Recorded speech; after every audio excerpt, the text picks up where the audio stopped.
Nobody really notices the people who work behind the curtains. They're just there, moving things around, making sure everything looks perfect for the show. That's exactly how Daniel wanted it.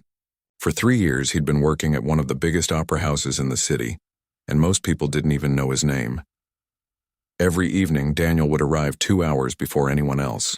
He'd unlock the back door, flip on the lights, and walk through the empty halls that smelled like old wood and velvet. His job was simple enough.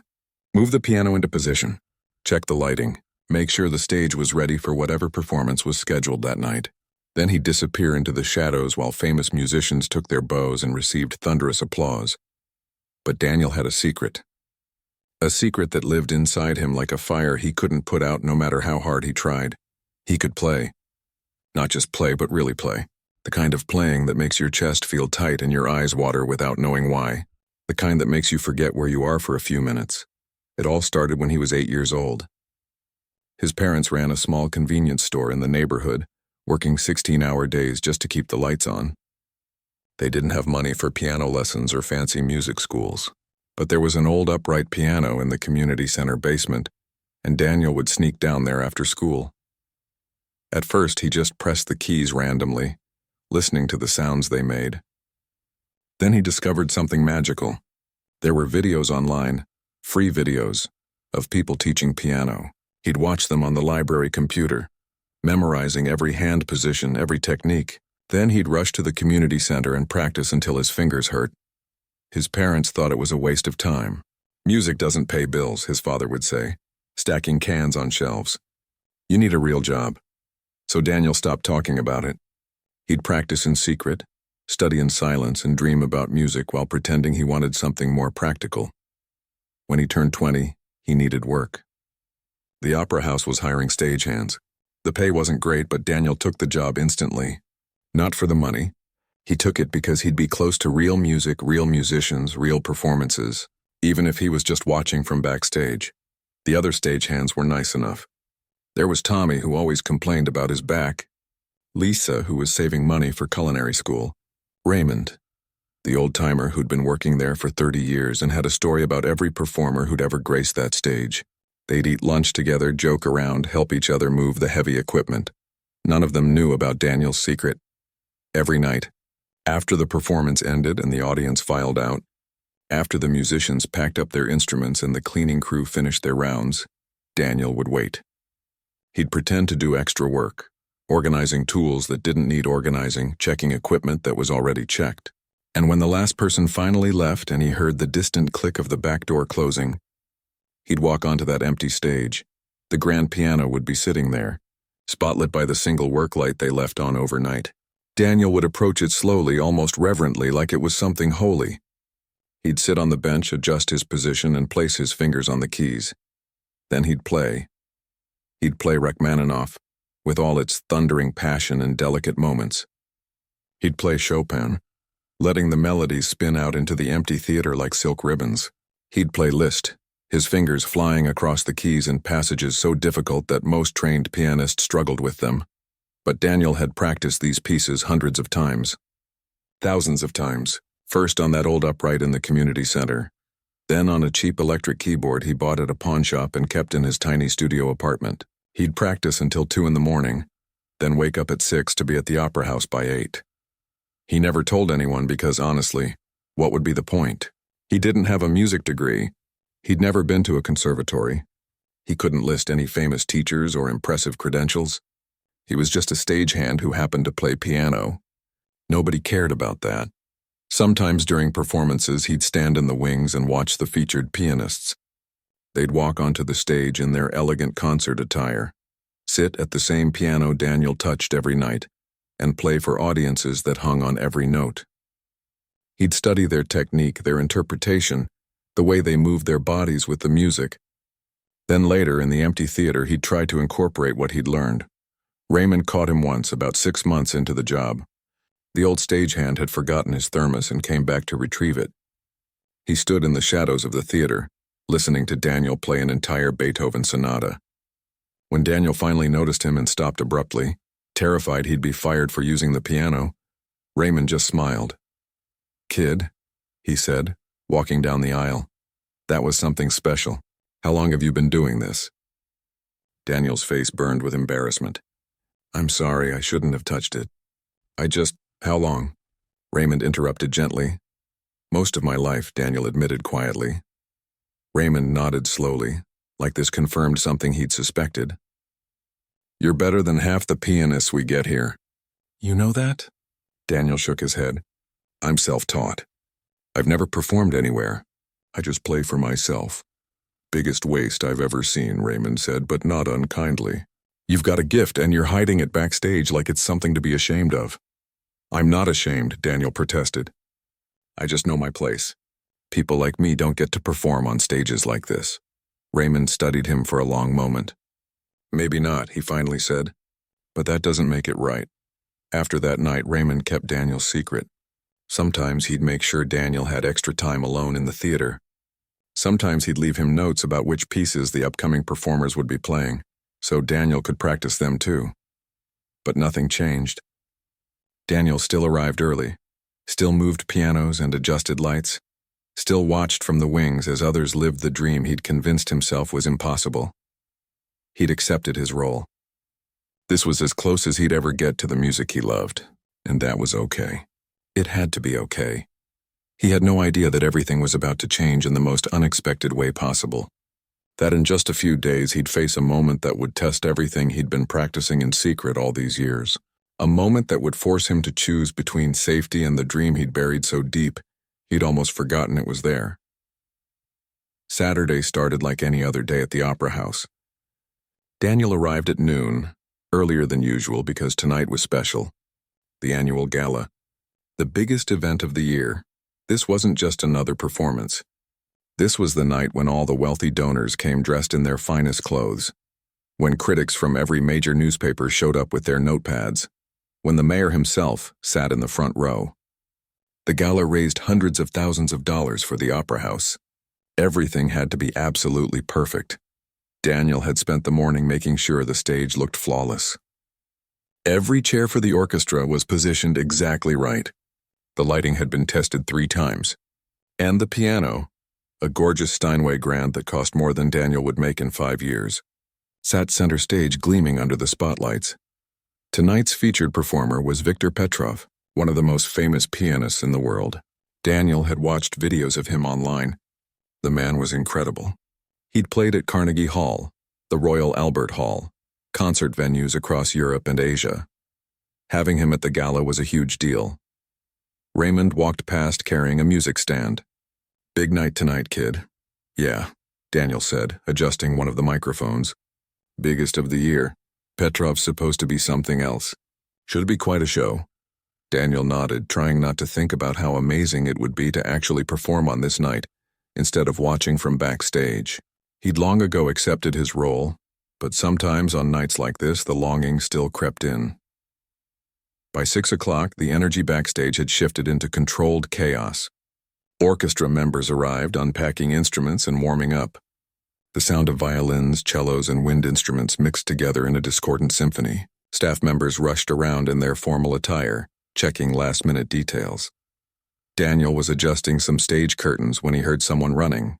Actually running, which never happened backstage. You could trip, knock something over, cause a disaster. It was Catherine, the assistant director. Her face was pale, almost gray. Where's Mrs. Whitmore? Where is she? Mrs. Eleanor Whitmore was the artistic director, the person in charge of everything. She'd been running this opera house for 20 years with an iron will and impeccable taste. I think she's in her office, someone said.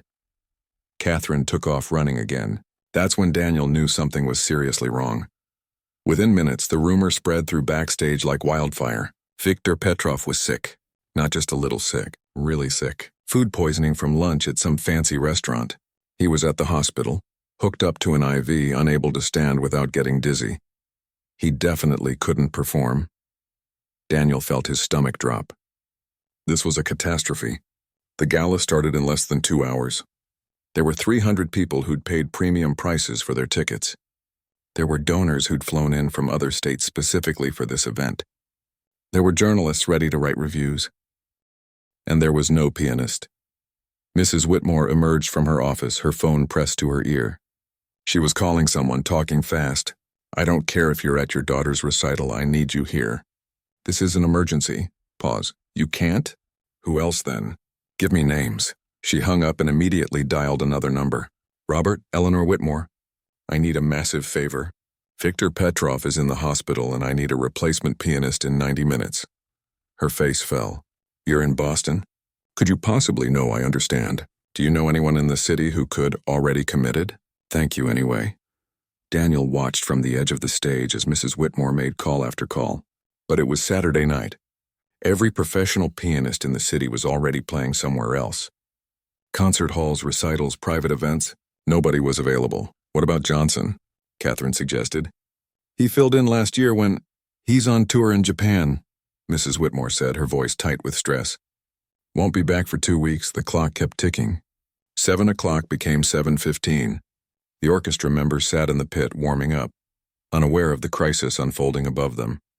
Outside, the first guests were arriving, stepping out of cars and taxis, walking up the grand staircase in their tuxedos and evening gowns. Daniel stood frozen, unsure what to do. Should he keep working? Was there any point in preparing a stage for a performance that might not happen? Mrs. Whitmore looked like she might cry, which was terrifying because Mrs. Whitmore never cried. She was famous for staying calm during any crisis, but this was different. This could ruin the gala, damage the opera house's reputation, maybe even cost her job. We might have to cancel, she said quietly to Catherine. Start drafting an announcement. Apologize profusely. Offer full refunds. The donors will be furious, Catherine whispered. I know. That's when Raymond appeared. He walked slowly toward Mrs. Whitmore, and Daniel could see that look on his face. The look that meant he was about to say something important. Mrs. Whitmore, Raymond said carefully, I might have an idea. It's unconventional, but Raymond, unless you personally know a world-class pianist who can be here in the next hour, I don't want to hear it. Actually, Raymond said, glancing at Daniel, I might. Daniel's blood went cold. No, Raymond wouldn't. He couldn't. But Raymond was looking right at him. Daniel plays. Really plays. I've heard him myself, late at night on that very piano. He's been practicing for years. Mrs. Whitmore turned to look at Daniel like she was seeing him for the first time. Her eyes were desperate, searching. Is this true? Daniel's mouth had gone completely dry. He couldn't speak. Couldn't move. This wasn't happening. Daniel, Mrs. Whitmore said, her voice urgent now. Can you play piano? Yes, but can you play Rachmaninoff's Piano Concerto No. 2? That's what Victor was supposed to perform tonight. The Rachmaninoff. Daniel knew it by heart. He'd played it maybe 1,000 times in empty theaters and on his cheap keyboard at home. He'd studied every recording, every interpretation. He'd poured his soul into that piece more times than he could count, but knowing it alone in the dark was completely different from performing it in front of hundreds of people with a full orchestra. I've practiced it, Daniel managed to say, but I've never performed. Not for an audience. Never with an orchestra. I'm not a professional. I'm just a stagehand who plays for fun. Mrs. Whitmore stepped closer. Behind her, Daniel could see Catherine, Tommy, Lisa, and a dozen other staff members all watching this moment unfold. Daniel, Mrs. Whitmore said, and her voice was steady now, determined. I've been in this business for 30 years. I can tell when someone has real talent versus when they just play notes. If Raymond says you're good enough to play on this stage, then I believe him. But I need to know right now, can you do this? Can you walk out there in front of those people and play? Daniel looked past her at the stage.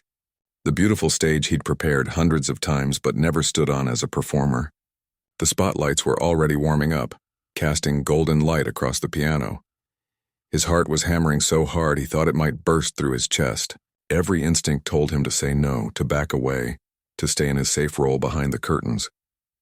But somewhere deep inside, underneath all the fear and doubt, there was something else. A tiny voice that had been waiting his entire life for this exact moment. Give me 30 minutes, Daniel heard himself say. I need 30 minutes to get ready.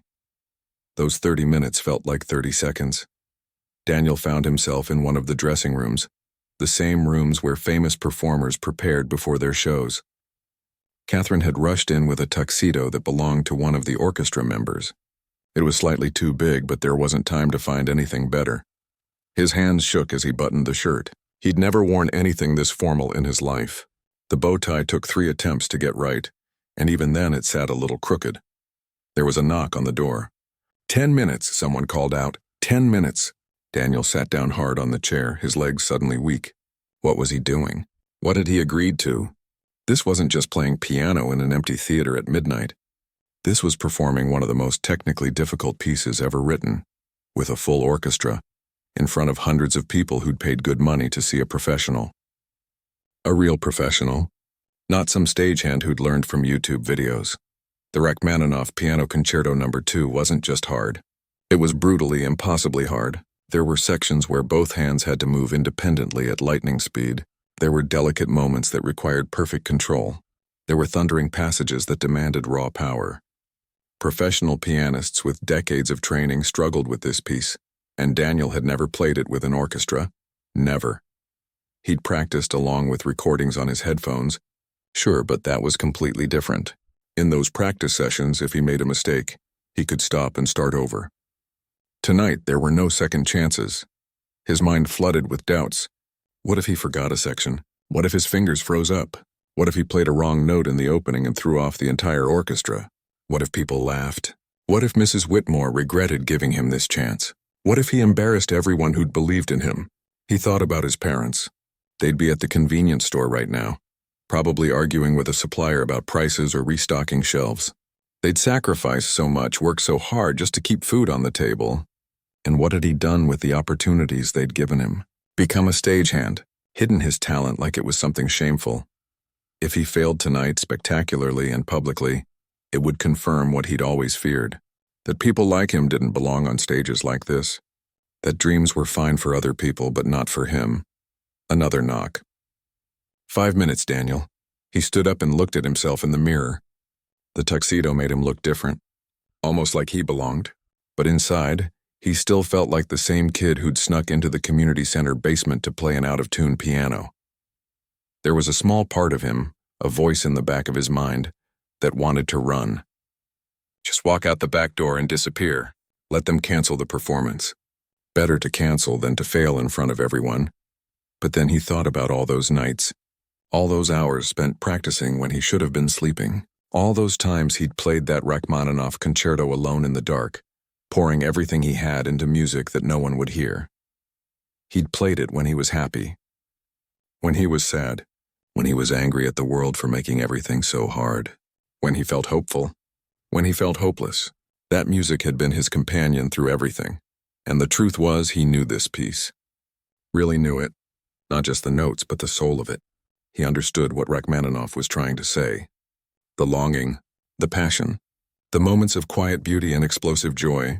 Daniel had lived inside this music for so long that it felt like part of him. Maybe that was enough. Maybe it had to be enough. 2 minutes. Daniel walked to the door, his heart pounding so loud he could hear it in his ears.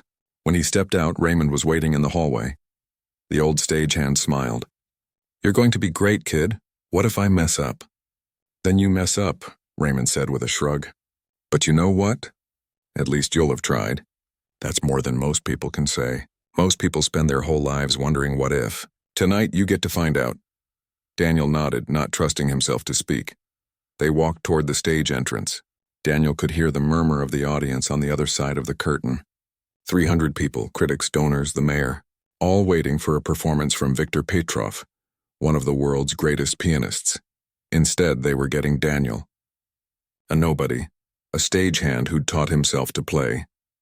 Mrs. Whitmore appeared beside him. "The orchestra conductor knows the situation. His name is Maestro Chen.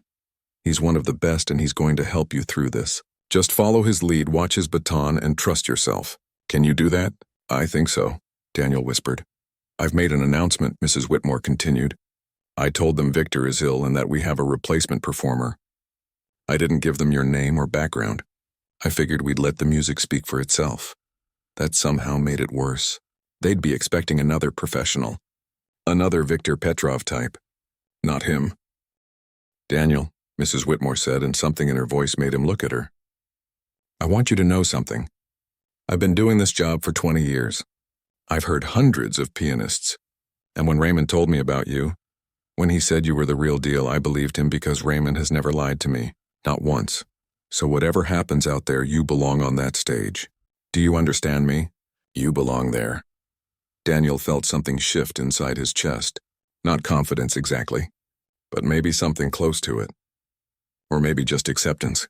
He'd said yes. There was no going back now. One more thing, Mrs. Whitmore added. Out there in the audience, there are going to be people who doubt you the second they see you. People who think you don't belong. People who've already decided you're not good enough. She paused. Prove them wrong. The stage manager gave the signal. It was time. Daniel took a deep breath and walked through the curtain. The lights hit him like a physical force, bright and hot and overwhelming. The audience stretched out before him, hundreds of faces turned in his direction. He could see their expressions, confusion, curiosity. Some looked annoyed, probably wondering who this unknown person was. The orchestra sat in the pit below the stage, instruments ready. Maestro Chen stood at his podium, baton in hand. He gave Daniel a small nod, a nod that said, I've got you. We'll do this together. Daniel walked across the stage to the piano. Each step felt strange, like he was watching himself from far away. This was the same stage he'd prepared hundreds of times. The same piano he'd played alone in the dark. But everything looked different now.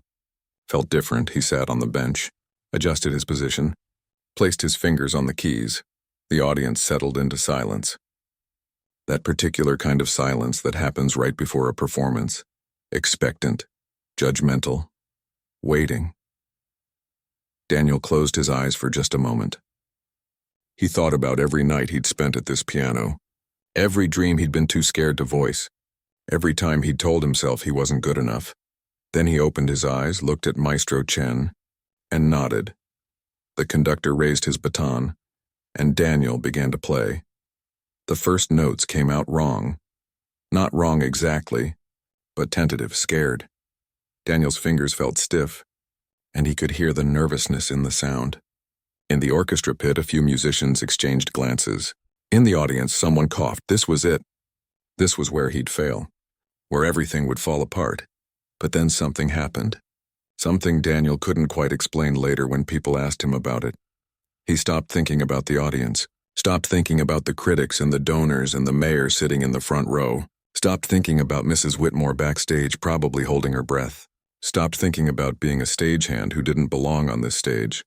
He started thinking about the music. The Rachmaninoff Piano Concerto No. 2 tells a story. It's a story about struggle and hope, about darkness and light, about wanting something so badly it hurts. Daniel had lived that story. He'd felt every emotion Rachmaninoff had written into those notes. His fingers found their rhythm. The stiffness melted away, and suddenly he wasn't just playing the notes anymore. He was feeling them. The opening section built slowly, carefully, like dawn breaking over a dark landscape. The orchestra came in around him and Daniel listened, really listened, adjusting his playing to blend with theirs. Maestro Chen's baton moved through the air, guiding them all, and Daniel followed, trusting the conductor to lead him through. In the third row, a music critic named Robert had come to the gala expecting to write a review of Viktor Petrov. Instead, he found himself leaning forward in his seat, completely focused on this unknown pianist. There was something raw in the playing, something honest. It wasn't the polished perfection you'd hear from someone who'd trained at a prestigious conservatory, but it had something those performances often lacked. It had heart. The first movement continued, building in intensity. There were fast passages where Daniel's fingers flew across the keys, and complex harmonies that required both hands to work in perfect coordination. He'd practiced these sections until his hands cramped, and now all that practice paid off. The notes poured out of him naturally, effortlessly, like breathing. Backstage, Raymond stood in the wings watching. He'd heard Daniel play dozens of times in the empty theater, but this was different. The orchestra added depth and color that brought the piece fully to life. And Daniel wasn't holding back anymore. He was giving everything he had. Mrs. Whitmore stood next to Raymond, her hand pressed to her mouth. She'd taken an enormous risk putting Daniel on that stage. If this went badly, it could damage the opera house's reputation. It could cost her job. But watching him play, she knew she'd made the right choice. The first movement ended with a flourish, and the second movement began. This was Daniel's favorite part. The second movement of the Rachmaninoff concerto is heartbreakingly beautiful. It's quiet and intimate, like a whispered secret. The main melody is one of the most gorgeous things ever written for piano. Daniel played it with such tenderness that people in the audience felt their throats tighten. The melody floated through the hall, simple and pure. There was no showing off here, no technical fireworks. Just honest, heartfelt music. A woman in the audience named Patricia had come to the gala reluctantly.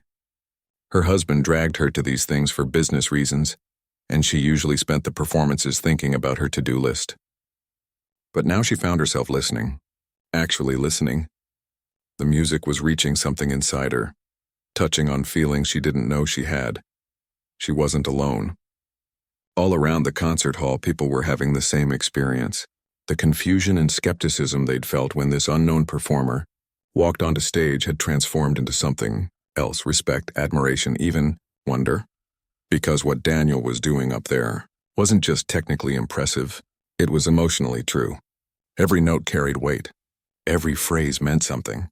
You could hear his years of lonely practice, his secret dreams, his fear of never being good enough. You could hear all the nights he'd spent playing for no one, pouring his heart into music just because he loved it. The critics in the audience, people who'd heard hundreds of piano performances, found themselves reassessing everything. Technical perfection was common among professional musicians, but this kind of raw, genuine emotion was rare. Some performers spent their whole careers trying to achieve what this young man was doing naturally. The second movement built to its climax, a moment of pure beauty that seemed to hang in the air. Then it settled back down into quiet reflection. Daniel's hands moved gently across the keys, coaxing out the final phrases of the movement with perfect control. As the last note faded, there was a moment of complete silence. Not the awkward silence from before the performance started. This was different. This was the silence of people too moved to immediately react. Then the third movement began. If the second movement was gentle and introspective, the third was its opposite. It was fast, energetic, demanding. This was where the concerto really tested a pianist's abilities. The notes came rapid fire, requiring incredible speed and precision. The orchestra swelled around Daniel, creating a wall of sound that he had to cut through. Daniel attacked the keys with newfound confidence. All his fear had burned away, replaced by pure focus. His fingers moved faster than they ever had before, driven by adrenaline and months of practice and something else. Joy. He was actually enjoying this. The piece built and built, climbing toward its triumphant conclusion. The orchestra played with increasing intensity, feeding off Daniel's energy. Maestro Chen conducted with broad, sweeping gestures, pulling everyone together into one unified sound. Daniel could feel sweat on his forehead. His arms were starting to ache, but he didn't care. He was almost there, almost at the end. The final section approached, the part where the piano and orchestra come together in a powerful, decisive ending. Daniel had practiced this section hundreds of times, but never with this much force behind it. Never with this much meaning. The last phrases thundered through the concert hall, loud, triumphant, declaring to the world that something important had just happened. Daniel put everything he had left into those final measures. Every ounce of strength, every bit of emotion, and then with one last powerful chord that seemed to shake the walls, it was over. Daniel's hands lifted from the keys. He sat there chest heaving, trying to catch his breath. The sound of the final chord hung in the air for a moment, then faded into silence. Complete, total silence. For 3 full seconds, nobody moved, nobody breathed. The audience sat frozen, as if they couldn't quite process what they'd just witnessed. Then someone stood up. A woman in the balcony. She started clapping. Then someone else stood. And another. And another. Within seconds, the entire audience was on their feet. The applause started as scattered clapping, but quickly built into a roar. People weren't just clapping politely. They were cheering, shouting, some were crying. Daniel sat at the piano, stunned. He'd imagined this moment in his daydreams, but the reality was overwhelming. The sound of all those people applauding washed over him like a wave. Maestro Chen turned to him from the conductor's podium and started clapping too, smiling broadly. The orchestra members tapped their bows against their music stands, their way of showing approval. Raymond was backstage pumping his fist in the air. Mrs. Whitmore had tears streaming down her face. The applause continued. And continued. People in the audience looked at each other with the same expression. Did that really just happen? Did we really just witness something that special? Because they had. They'd witnessed something rare and beautiful.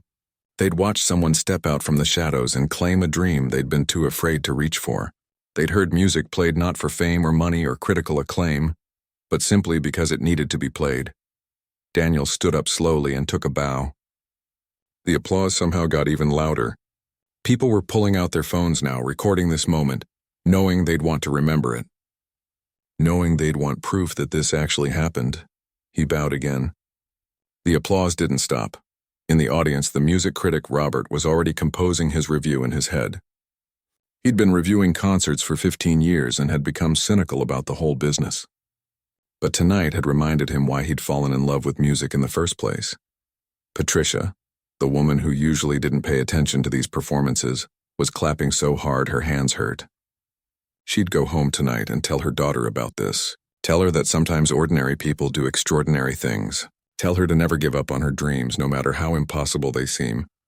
The standing ovation lasted 12 minutes. 12 minutes of pure, unrestrained appreciation. When it finally started to die down, Daniel walked off stage in a daze. He'd done it. He'd actually done it.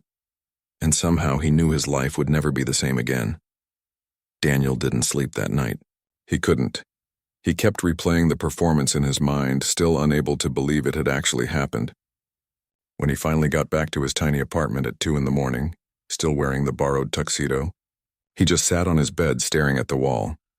His phone had been buzzing non-stop since the moment he walked off stage. Text messages from numbers he didn't recognize, emails flooding his inbox, friend requests on social media from complete strangers. It turned out that several people in the audience had recorded parts of the performance on their phones. By midnight, those videos were online. By morning, they'd been viewed tens of thousands of times. By the next afternoon, millions. The headline on one major news website read, "Mystery stagehand delivers performance of a lifetime." Another said, "Unknown pianist brings audience to tears at Opera House Gala." But it was the comments that really got to Daniel. Thousands and thousands of comments from people all over the world. "I gave up piano lessons when I was 12 because my teacher said I wasn't talented enough. I'm 30 now and this video made me cry. Maybe it's not too late. I've been working a job I hate for 8 years because I was afraid to pursue my real dream. Watching this guy take that chance inspired me to finally go for it. My daughter keeps saying she wants to be an artist, but I keep telling her to be realistic. After seeing this, I'm going to support her dream instead." Daniel read these messages with trembling hands. He just wanted to play piano. He hadn't realized his story would mean something to other people, that it would give them hope or courage or permission to chase their own dreams. On Monday morning, Mrs. Whitmore called him into her office. Daniel walked in nervously, half expecting to be fired for overstepping his role as a stagehand. Instead, she smiled. "Sit down, Daniel. We need to talk about your future." Over the next hour, she laid out a plan. The Opera House wanted to offer him a residency, not as a stagehand, as a performer. He'd give regular concerts, perform with the orchestra, be mentored by some of the best musicians in the city. "But I'm not trained," Daniel protested. "I taught myself from videos. I don't have a degree or—" "You have something better," Mrs. Whitmore interrupted. "You have natural talent and genuine passion. We can help you refine your technique, teach you the things you're missing. But what you did on that stage Saturday night, that can't be taught. You either have it or you don't, and you have it." Daniel felt tears welling up in his eyes. "I don't know what to say." Say yes, he did. The next weeks were a whirlwind. Daniel met with Maestro Chen, who agreed to mentor him personally. They'd spend hours at the piano, the conductor pointing out small technical things Daniel could improve, helping him understand the finer points of musical interpretation. But Maestro Chen also told him something important. "Don't lose what makes you special. Yes, we'll work on technique. But that emotion, that honesty in your playing, guard that carefully. Too many trained musicians play perfectly but say nothing. You say something. Never forget that." The phone calls kept coming. A recording studio wanted to make an album. Concert halls in other cities wanted to book him. A documentary crew asked if they could film his journey. Daniel said yes to some offers and no to others. He was still figuring out how to navigate this new world, still trying to process the fact that his life had completely changed in the span of a single evening. But the moment that mattered, most happened 2 weeks after the gala. Daniel was practicing at the opera house when his phone rang. It was his mother. She never called during the day, always too busy at the convenience store. Daniel? Her voice sounded strange. Are you sitting down? His heart jumped. What's wrong? Is Dad okay? We're fine. We're better than fine. Daniel, we saw the video. Everyone saw the video. Customers keep coming into the store and telling us they saw our son play piano on the internet. Is it true? Did you really perform at the opera house? Daniel felt his throat tighten. Yes, Mom, it's true. There was a long pause. Then his mother started crying. Not sad crying, happy crying. I'm so sorry, she said through tears. Your father and I, we always told you music was a waste of time. We pushed you to be practical. We didn't understand. But Daniel, I watched that video 10 times. 10 times. And I saw my son doing something beautiful. Something that made people feel things. I was wrong. We were both wrong. Mom, you don't have to. We're closing the store early today. We're coming to see you. We want to hear you play in person. Can we do that? Daniel wiped his eyes. Yeah, Mom, you can definitely do that. That evening, Daniel played for his parents in the empty opera house. Just the three of them. He played the same Rachmaninoff concerto, but this time without the orchestra, just the piano part. His father, a man who never showed much emotion, stood up when Daniel finished and hugged him tight. I'm proud of you, son. I should have said that a long time ago. His mother just kept crying and smiling at the same time. The next month, Daniel gave his first official concert as a featured performer. The opera house was sold out. People lined up around the block for tickets. In the audience were critics and musicians and regular people who'd seen the viral video and wanted to witness his playing live. Also in the audience were Raymond, Tommy, Lisa, and all his former co-workers from backstage. Mrs. Whitmore had given them the best seats in the house. Before the concert started, Daniel stood backstage in a dressing room wearing a tuxedo that actually fit this time. He thought about how far he'd come from that scared kid playing an out-of-tune piano in a community center basement. The stage manager knocked on the door. 5 minutes. Daniel walked to the stage entrance and peeked through the curtain at the packed concert hall. A year ago, this would have terrified him. Actually, a month ago, it would have terrified him. But now he felt ready. Not because the fear was gone. It was still there. But he'd learned something important that night at the gala. The fear didn't matter. What mattered was doing it anyway. He walked onto the stage to thunderous applause, sat at the piano, placed his hands on the keys, and he played. 6 months later, Daniel released his first album. It went to #1 on the classical music charts. He performed at Carnegie Hall. He gave interviews where he talked about his journey, always emphasizing the same message. It's never too late, you're never too old. You're never too unqualified to chase your dreams. But success didn't change who he was fundamentally. He still remembered what it felt like to be overlooked. To have a dream but be too afraid to voice it. So he started a foundation. He partnered with schools in low-income neighborhoods to provide free instruments and music lessons to kids who couldn't afford them. He set up a scholarship fund for young musicians who showed talent but lacked formal training. He'd visit these schools sometimes, talk to the students. Tell them his story. Show them that you didn't need to come from money or have fancy connections. You just needed passion, persistence, and the courage to take a chance when the moment arrived. One day, a shy 12-year-old boy approached him after one of these school visits. Mr. Daniel, I play guitar, but my parents say it's a waste of time. They want me to focus on getting good grades so I can get a practical job. Daniel knelt down to the boy's level. What do you want to do? I want to play music, but I'm scared I'm not good enough. And I'm scared even if I am good enough, nobody will ever give me a chance. Daniel smiled. You want to know a secret? I was scared too. I was scared every single day for years. I'm still scared sometimes. But fear doesn't mean you shouldn't try. Sometimes fear just means something matters to you. The boy looked up at him with wide eyes. What if I fail?